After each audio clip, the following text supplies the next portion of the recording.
रे यारे बन के कोइलिया ए तू कहाँ चली जालूनु हो।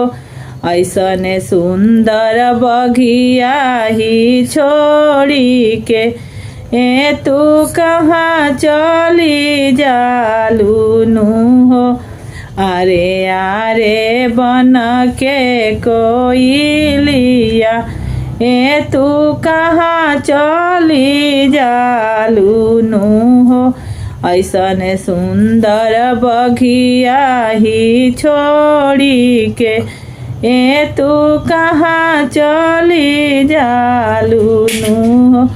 अरे यारे बेटी दुलारी बेटी ए तू कहाँ चली जालूनु हो। ऐसने सुंदर आमा के गोदिया ही छोड़ी के ए तू कहाँ चली जालूनु हो। अरे यारे बेटी दुलारी बेटी ए तू कहाँ चली जालूनु हो। ऐसने सुंदर आमा के गोदिया ही छोड़ी के ए तू कहाँ चली जालूनु हो। पापा के हई हम भिरिया ए सरफ गले बान्हिले हो।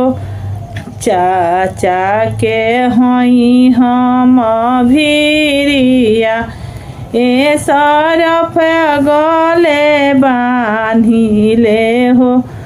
भैया के हई हम भिरिया ए सरफ गले बान्हिले हो। अरे यारे बन के कोइलिया ए तू कहाँ चली जालूनु हो।